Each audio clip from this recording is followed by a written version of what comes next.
Ils dansaient pour ne pas sombrer, mais à force de danser, ils se sont enlacés dans leur propre vertige. C'est l'histoire d'un couple qui a décidé que la vie serait une fête. D'une mère qui transforme le rêve pour tenir la peur à distance. D'un père qui joue le jeu, par amour, jusqu'à s'y perdre. Et d'un enfant qui grandit au cœur de cette chorégraphie insensée, happé par la tendresse et la musique. En attendant Jungle, c'est un roman lumineux, drôle et tragique à la fois, où l'amour devient un refuge contre la douleur, et où la magie est la manifestation d'un évitement tragique. Dans cette vidéo, on va plonger dans cette danse, entre illusion et peur, et voir comment l'évitement, ce mécanisme que nous allons découvrir ensemble, prend dans cette famille la forme la plus poétique et la plus dévastatrice. Alors d'abord, qu'est-ce que l'évitement ? En thérapie systémique, l'évitement, c'est la tentative de solution la plus universelle. On fuit ce qui nous fait peur, pour ne pas souffrir. Et la plupart du temps, ça marche. En tout cas, un instant. Mais au fil du temps, le problème qu'on évite grandit. Et plus on le fuit, plus il devient immense. Immense jusqu'à envahir tout le système, du coup la famille, le couple, l'organisation, qui finit par danser ici autour du vide. Alors pourquoi ça marche ? Parce que l'évitement procure une sensation de soulagement, de sécurité momentanée. Et le cerveau va enregistrer cette information. Ce qui en résulte est j'ai eu raison de ne pas me confronter, je me sens mieux, et c'est bien la preuve qu'il ne fallait pas que je me confronte à cette peur. Dans certains cas, c'est ok, c'est une solution comme une autre qui peut fonctionner. Mais dans d'autres, l'évitement ne fait que repousser l'inévitable confrontation à la peur. Et dans ce cas-là, la mécanique continue. On va rentrer dans un cercle vicieux, qui est j'évite, du coup je me sens mieux, je suis rassuré, puis se passe un délai après lequel mon estime de moi commence à baisser, je ne sais pas affronter, je suis nul. Ce qui fait que la peur grandit encore puisque je me sens de moins en moins capable d'affronter cette peur, et du coup j'évite, etc., etc. Le cercle vicieux donc est en route. En attendant Bojangles, le roman que j'ai choisi pour illustrer ce pattern relationnel, l'évitement ne s'exprime pas par le repli sur soi.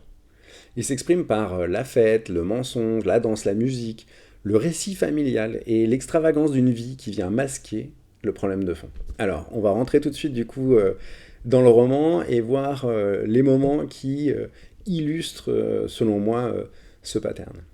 Alors, il faut savoir que donc les parents dansent tout le temps, partout. C'est leur manière d'exister, leur façon de dire si on arrête, on tombe. La musique, les fêtes, les rires, l'alcool, c'est leur écran contre le réel. Ils vont même jusqu'à acheter un château en Espagne pour s'isoler encore un peu plus quand la vie parisienne devient trop morne. Un bouclier lumineux contre l'angoisse. La mère danse pour que le rêve continue. Le père, lui, suit le rythme par amour. Et le fils regarde tout ça, fasciné. C'est là tout le paradoxe de l'évitement. On apaise à court terme ce que l'on entretient à long terme. Chaque danse éloigne la peur, mais la rend plus forte la fois suivante. On va voir que dans la suite, ils vont se réfugier dans le mensonge. En effet, dans leur monde, le mensonge n'est pas un piège, c'est une langue commune. Le fils d'ailleurs dit je mentais à l'endroit chez moi et à l'envers à l'école. Ces mensonges sont une forme de tendresse. Chacun ment dans la famille pour protéger les autres. Mais l'évitement a cette particularité, c'est qu'il isole petit à petit. Et donc peu à peu, la famille se coupe du monde, se renferme dans sa magie.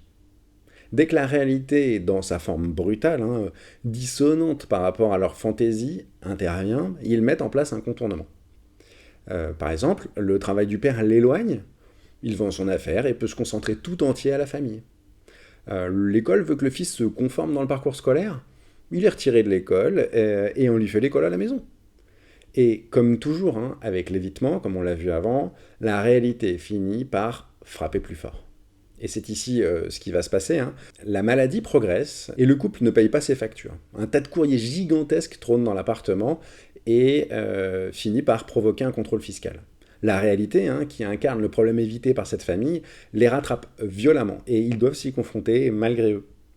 Et du coup, un jour, la mère met le feu à la maison.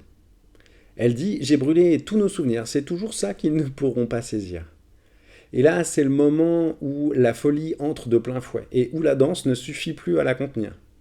C'est ce moment où la vie extérieure à leur cercle familial intervient brutalement et va d'abord provoquer une prise de conscience. En effet, le mari réalise maintenant qu'il y a un danger potentiel pour eux et pour les autres. Et du coup, il accepte l'internement de sa femme pour qu'elle soit médicamentée. Sauf qu'à ce moment-là, il espère encore que ce ne soit que temporaire, jusqu'à ce que le médecin lui annonce la terrible nouvelle, elle ne sortira plus. Alors, les voilà privés du rêve, de vivre ensemble, de ce qui constitue leur famille, leur réalité. Pendant qu'elle est internée, la mère devient la reine des fous. Sa fantaisie lui fait gagner la sympathie de tout le personnel hospitalier et des malades. Elle a vraiment cette capacité à modeler l'environnement pour le rendre plus acceptable. Mais la situation ne peut plus durer, les médicaments lui redonnent conscience sur une réalité qui ne lui correspond pas. Elle donc, et son mari, dans un ultime élan d'évitement, organisent carrément sa fuite. Elle vole une fiole de sang qui lui appartient, ils cassent une fenêtre, ils ont des déguisements improbables, ils vont louer une limousine et provoquer une évasion comme dans un film. Et ils vont fuir jusqu'en Espagne, donc dans leur château isolé, loin de tout, où ils pourront continuer à croire un moment que la magie guérit. Mais cette tentative de solution, de régulation qu'on peut appeler aussi, va précipiter en fait la fin. La mère n'étant plus médicamentée, son état va se dégrader très rapidement. Et comme la maladie est une bête sauvage, elle n'abandonne jamais sa proie.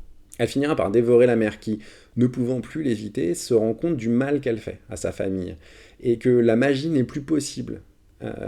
Et ça finira par provoquer ce que l'on pourrait qualifier d'évitement ultime.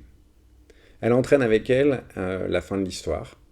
Son mari, ayant épousé la femme et toutes ses personnalités, ayant participé à créer la fantaisie de ce couple dans lequel sa propre identité s'est fusionnée, choisit de la rejoindre, après avoir pris soin de documenter intégralement cette histoire pour qu'elle continue à vivre au-delà d'eux. Alors, en conclusion, ce qu'on peut dire de ce roman, c'est que sous son exubérance poétique, il montre comment une famille entière s'organise autour d'un évitement partagé. Le père contrôle l'illusion, la mère l'anime et l'enfant l'intègre. Tout le système se maintient en équilibre jusqu'à l'épuisement face à une réalité inévitable. Et c'est là que la pensée systémique éclaire ce que l'on peut lire dans le roman. Ce qu'ils construisent n'est pas de la folie, c'est une solution. Mais une solution qui finit par devenir le problème.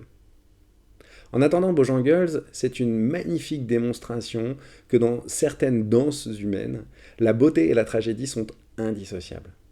Et que parfois, la magie est la manifestation d'un évitement tragique. Merci d'avoir suivi cet épisode et je vous dis à bientôt.